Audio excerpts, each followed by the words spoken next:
The only thing worse than avoiding these 10 must-draft players in all of your 2025 fantasy football drafts would be taking your child's college fund and betting that on the Dallas Cowboys to win the Super Bowl this season. Inside of today's video, we're going to be breaking down 10 players that I refuse to leave my fantasy football drafts without in 2025. And by the end of today's video, you guys will come to the same conclusion that I have, that these are all going to be targets in all of your fantasy football drafts this season. Before we can get into things though, I would like to ask that if you guys are new to the channel and do end up enjoying the, please make sure to hit that subscribe button down below. And while you're down there, whether you are new to the channel or not, please make sure that you leave a like on today's video. So without further ado, let's get in to today's video.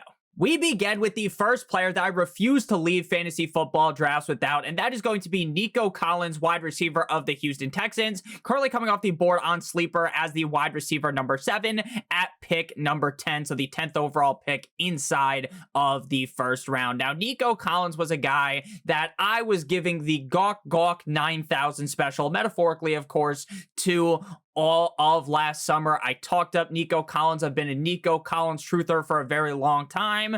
And when this guy was healthy, he was dominant. 50 shades of gray style. Wide receiver 9 in terms of PPR points per game. He did end up only playing in 12 games last season as the wide receiver number 23. He had 99 targets, 8.3 per game. He ranked 36th in terms of targets, 68 receptions, one short of being very nice, I like, with 69, 5.7 per game, number 28 at wide receiver, 1,006 receiving yards, 83.8 per game, number 19 at wide receiver, and 7 total touchdowns, number 20. In terms of efficiency, this guy's efficiency stats jump off of the screen. They are fantastic. He was 3rd in yards per route run, 9th in yards per target, 7th in yards per team pass attempt, 3rd in dominator rating, and 5th in explosive rating. Now you take away Diggs because Stephon Diggs is doing some of that pink cocaine, allegedly on a boat with Cardi B over in New England, Foxborough with the Patriots. Tank Dell is out for the season. And sure, they have other wide receivers on the team. They bring in Christian Kirk. They end up drafting a couple of wide receivers. So it's not like it's just technically Nico Collins out there and a bunch of bums. But in reality, none of these other wide receivers that are on the roster with Nico Collins can even remotely hold his jockstrap in the amount of targets that he will command game in and game out. So without Tank Dell, without Stephon Diggs, this offense is clearly going to go the way of Nico Collins. Now, I understand that CJ Stroud had a bit of a dud last season, right? Because his rookie year was phenomenal. Everyone was loving all over CJ Stroud. He came into last season with a load of hype, and frankly, the hype train kind of died out a little bit, but I still do believe in the skill of CJ Stroud. I heavily believe in Nico Collins. Again, this is an uber efficient wide receiver, and I could see him getting 9+ targets in a majority of games. So with the Houston Texans, again, losing out on some of the main wide receivers on their team, it really is just Nico Collins, a class above the rest. So to me, Nico Collins going at the end of the first round, he is a guy that I certainly love drafting. Again, I believe heavily in him, and I believe heavily in the quarterback play of CJ Stroud. Next up, we move to Ashton Jeanty, running back of the Las Vegas Raiders. Sleeper ADP running back 6 at pick number 16, meaning he comes off the board as the 4th pick inside of the 2nd round. Now, he was the 6th overall pick in the 2025 NFL draft. He played in 14 games last season at Boise State as a 20-year-old, and if Travis Hunter was just deleted from college football, Ashton Jeanty would have clearly been the Heisman winner last season. This was a guy that was getting pulled from games about halfway through because he was just shitting on the defense too hard. They were up huge, and he just didn't have to play.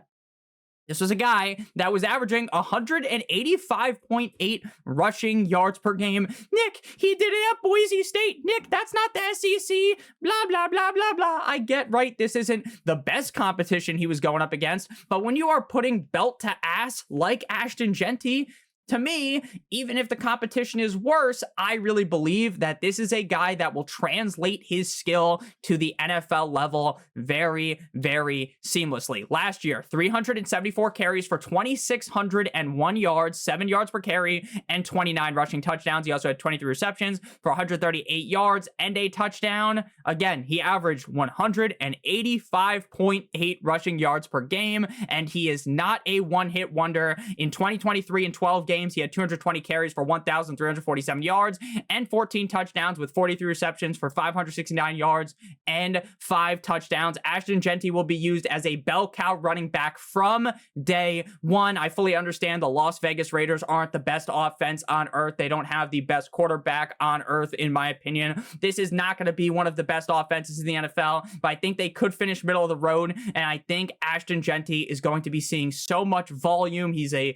guy that can catch passes, so I really do feel confident in Ashton Jeanty in the second round, and honestly, I'm comfortable drafting him inside of the first round. That is how confident I am that day one stepping into the NFL, this guy's a bell cow running back. His tape, we talked about how Nico Collins' efficiency jumps off the screen, right? You just look at it on your screen and then something else ends up on the screen, if you catch my drift, right? He is that efficient. Ashton Jeanty's tape is beautiful. Prime Violet Meyers. I love Ashton Jeanty this season. A lot of people are going to be nervous to draft him because, Bijan Robinson burned me in his rookie year. The Raiders don't have that dumb bastard Arthur Smith, so I think you're going to be A-okay. Again, he could be one of, if not the running back that sees the most amount of touches this season. Next up, we move to Tyreek Hill. Now, there are going to be a lot of people that just instantly right now, they click off the video. They say, Nick, Tyreek Hill had me in the figure 4 last season. Nick, Tyreek Hill absolutely hit me with the "this is Sparta" kick straight to the chest down a hole that honestly didn't seem like it was ever ending. He picked me up like how Darth Vader did to Emperor Palpatine and threw me down there, except for, Emperor Palpatine somehow survived. But sleeper ADP, wide receiver 13, pick 27, going inside the third round, the third pick in the third round. A lot of people are going to be off on Tyreek Hill, and I get it, right? Tyreek Hill last year, like I said, he ended up bending you over a table. Tyreek Hill did you dirty, and you might not ever want to draft Tyreek Hill again because of that. And I get that based upon where you drafted him, he completely screwed the pooch. He was the wide receiver 32 in points per game, wide receiver 18 in PPR, 122 targets, 81 receptions, 959 receiving yards, and 6 total touchdowns. But in terms of efficiency, he was 13th in route win rate, 14th in unrealized air yards. Now, I don't want to be the guy that says just forget about last season, but frankly, that is what I'm going to do. I believe with a healthy version of Tua Tagovailoa, Tyreek Hill's upside is the wide receiver 1 in fantasy football. There are very few wide receivers in the NFL that have the same amount of upside as Tyreek Hill in any given game. This is a guy that could easily score over 25, 30 plus fantasy points in any given game. Again, I get that it didn't work out for Tyreek last year, and I get there is that risk of, hey, if Tua does go down, then Tyreek Hill's value might go down the toilet. Now, to me, the backup plan is better this year with either Quinn Ewers or with the MILF Hunter Zach Wilson, opposed to the schlubs that the Dolphins like Skylar Thompson had to roll out last year. Again, obviously, it's a big step down from Tua, but I do think things will be at least a little bit better, right?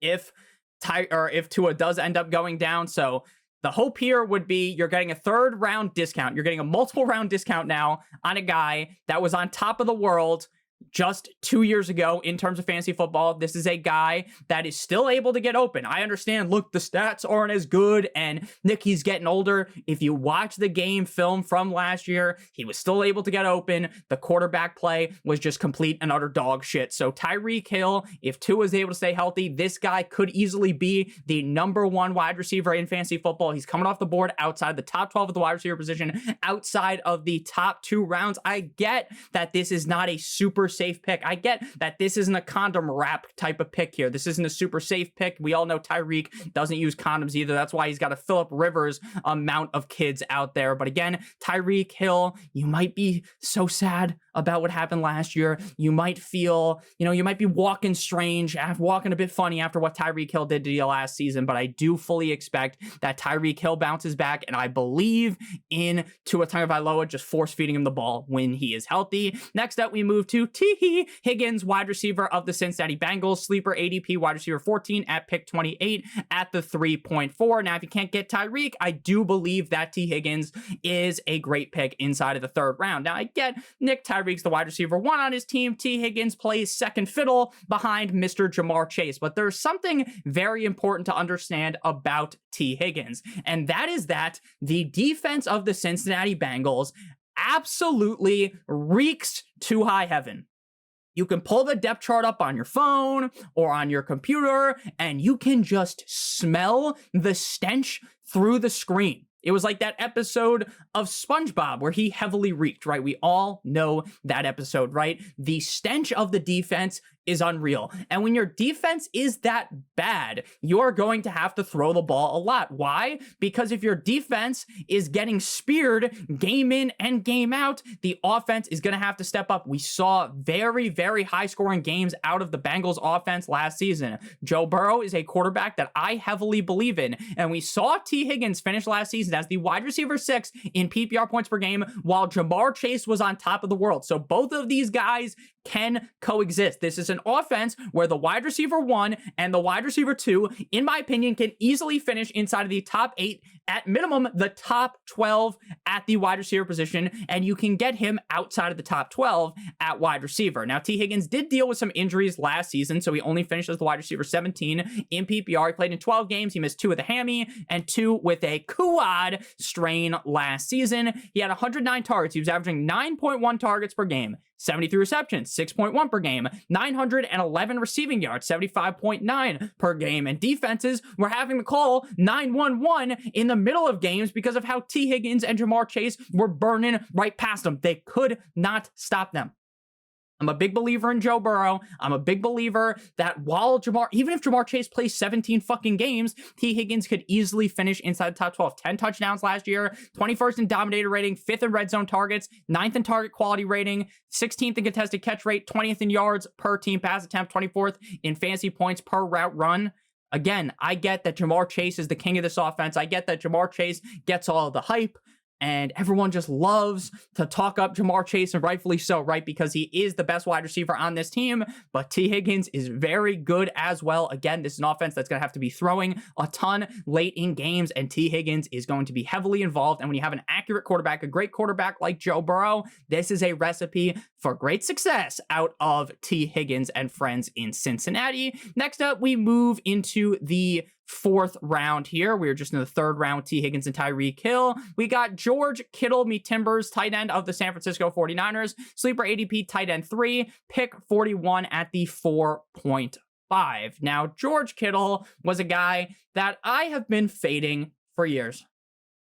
I've said, you know what, George Kittle is very hit or miss. And what I mean by hit or miss, it wasn't just like, oh, he'd score 20 points or he'd get you like 8. No, it was he's scoring 20 points. There'd be 8 men trying to tackle him, and he just does like the fucking billionaire strut up the field and walks directly into the end zone. He scores 20 plus fantasy points, or he literally scores like 3 fantasy points, right? He has like a performance that is so shocking that it ruins your entire week. You can't sleep because George Kittle scored 3 fucking fantasy points. All you need was 5 out of him to win your game, right? That was how bad it was, and the risk was there.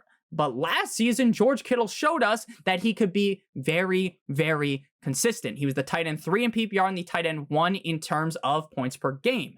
In 15 games, scored 8 total touchdowns, 2nd at tight end. He had 1,106 receiving yards, 3rd at tight end, 94 targets, 7th, 78 receptions, 5th. Now, I get, Nick, that was basically without Christian McCaffrey. And I get it, right? Christian McCaffrey being inserted for the whole season. Knock on wood, let's hope he stays healthy.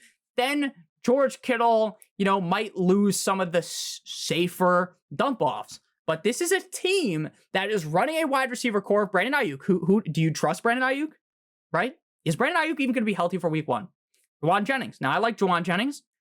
Ricky Pearsall. Who knows how healthy Ricky Pearsall is even going to be? There's a lot of question marks at the wide receiver room. There's question marks with Christian McCaffrey, right? George Kittle. There's no question about him. This motherfucker is like 7-Eleven. He's always open. He's all reliable for Brock Purdy. And based upon the consistency that we saw last season, I want to be drafting George Kittle, especially when you keep in mind that in a lot of leagues, Brock Bowers is going to be going in the beginning to the middle of the second round. They're going to see Trey McBride either at the end of the second round or the early third round. So you are getting basically a 2-round discount on Kittle from Brock Bowers and a 1-ish round discount on Kittle compared to McBride. So you're getting a guy that could easily be the tight end 1 at a multiple round discount compared to the other tight ends. Again, I love Brock Bowers. I love Trey McBride. But to me, when you're in the 4th round, after you get past Kittle, there is a clear tier drop at the tight end position. And I think George Kittle might have some teardrops tattooed on him after he murders these people that are trying to stop him this season. George Kittle put up big numbers last season. The efficiency was amazing. 1st in fantasy points per route, 2nd in fantasy points per target, 2nd in quarterback rating per target. Nick, Brock Purdy isn't very good. Suck on that, all right? 1st in dominator rating, 1st in yards per target, and 1st in yards per reception. If George Kittle is able to be as consistent as last season, this guy's a tight end 1. This guy is, or potentially the tight end 1, and this guy is potentially a league winner. If you guys have enjoyed today's video thus far, make sure you guys do hit that subscribe button down below. And while you're down there, whether you are new to the channel or not, make sure you guys leave a like on today's video. So at number 6, we got Alvin Kamara, running back of the New Orleans Saints. Sleeper ADP running back 15 at pick 44, the 4.8. Now, Alvin Kamara was a guy that I was all over last season. I talked up Alvin Kamara, and I get Alvin Kamara is getting older. And I get the quarterback situation is incredibly suspect. But when you really think about things, Alvin Kamara is the staple, the key piece inside of this offense, right? Alvin Kamara, regardless of who the quarterback is going to be force-fed the rock. We saw the Saints getting stuffed like a fucking pepper, right? Stuffed peppers. Those are pretty good, right? We saw them getting absolutely fisted like the turkey before Thanksgiving, and Alvin Kamara was still just getting the ball 1 gazillion times. I get Nick, it's a different coach. Nick, it's a different quarterback. It doesn't matter. It does not matter. He's the best player on this team. There's a reason why he's still on this team, because they are going to just feed him the rock until he ends up completely falling off the edge of the earth. I get he's another year older, but we just saw the running back 5 season in terms of points per game last year, running back 9 in PPR on the season, 5 in terms of points per game. 14 games played, 3 games missed with a groin, also played through a broken hand. He is the guy on this offense. They have other running backs. They draft Evan Neal. They have Kendra Miller. Kamara is the guy on this team. This is a guy that could legitimately get 10 targets in any given game. He averaged 6.4 per game last season, 1st at running back in terms of targets. Again, only playing 14 games. He was 2nd in receptions, 68, 4.9 per game. He had 543 receiving yards, 38.8 per game. He was number 2 running back. He scored 8 total touchdowns, 18th.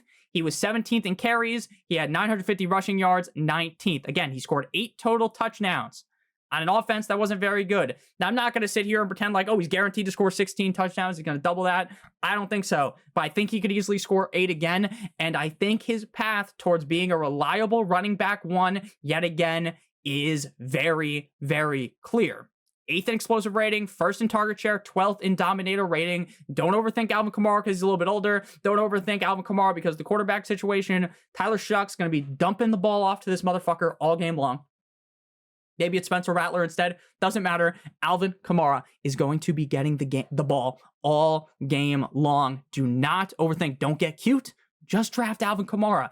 It might seem too easy. It seems too obvious. It seemed too obvious last year, and it ended up paying off. Before we move on into the next player, though, I would like to give you guys a quick word for our friends and our partner over at Underdog. Underdog has a great offer for you guys today. If you are a brand new user and sign up using promo code Notorious or by clicking on the link in the video description, you'll receive a free pick plus a first-time deposit bonus offer of up to $1,000 in bonus cash. The free pick you are going to receive in Pick'em is going to be Tyrese Halliburton, higher than half of a total point. If you guys are new to Underdog, make sure you guys do sign up using promo code Notorious. I also love doing the fantasy football drafts on there. Best Ball Mania, their biggest contest is $25 to enter, $15 million in total prizes, and $2 million to first place. I love playing Best Ball on Underdog because Best Ball is the best part of fantasy football. It's the draft and that's it. There's no waivers, no trades, and no in-season management. Underdog automatically sets your lineup at the end of every single week with the highest scores.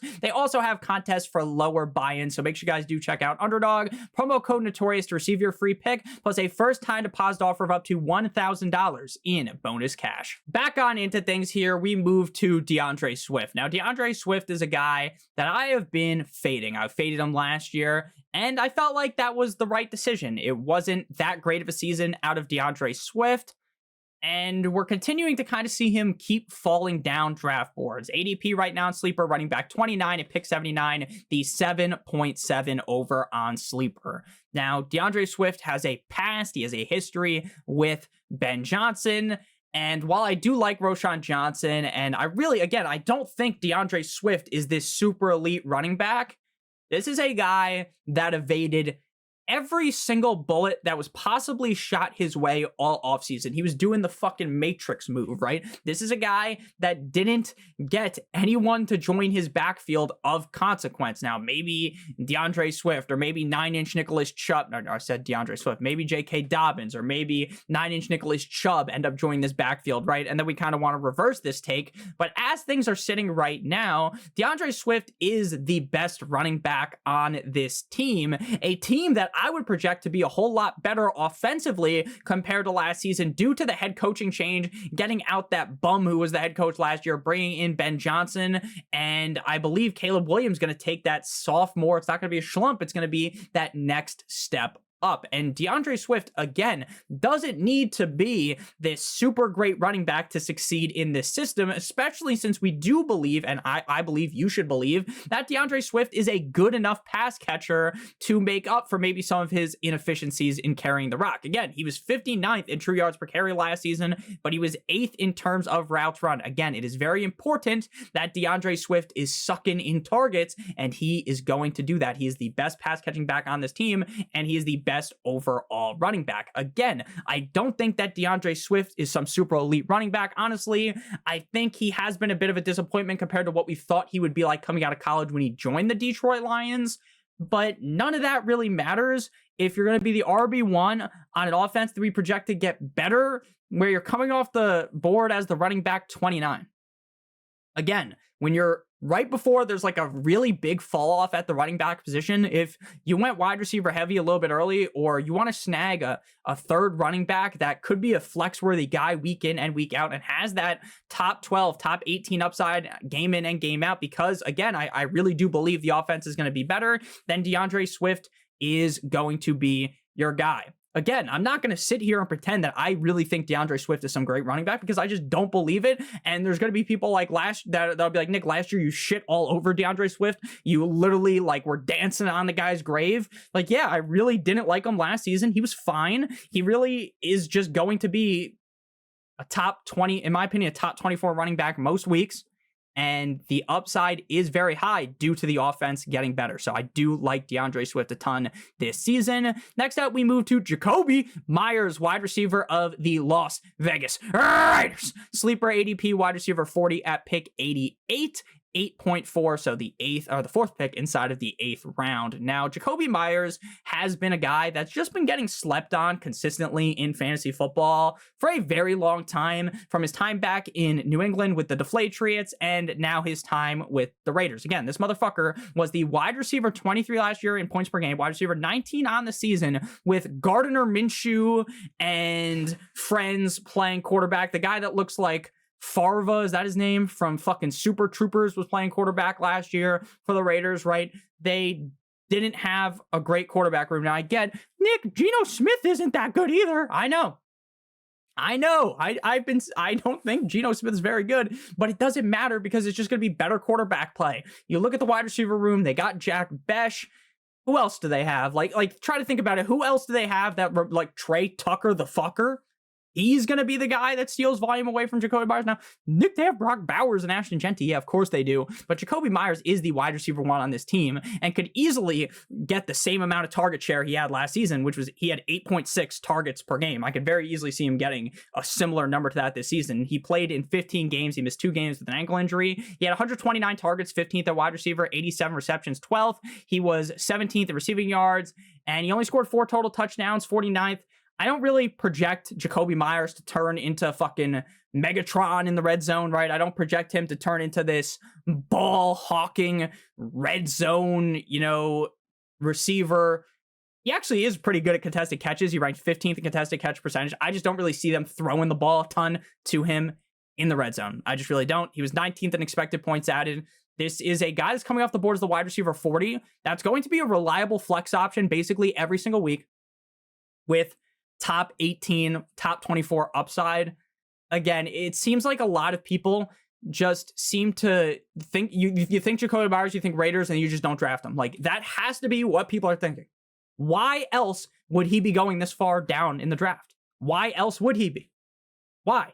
Like, I just don't fucking get it. People are just overthink a lot in fantasy football. They don't look at, again, I know you can't just copy and paste, Control C, Control V, what happened last season. He's not guaranteed to finish as the wide receiver 23 in points per game, but this is a reliable flex option that you're getting at the wide receiver 40 inside the 8th round with, again, top 24 upside, especially if Geno plays better and the Raiders offense is better than we would project. Next out, we move to my guy, Big Cock Brock, who recently signed his brand new contract. Brock Purdy was basically playing for pennies compared to what he should have been playing for the last couple of years. So I am happy for him getting that bag, even though a lot of people don't think he doesn't deserve the money.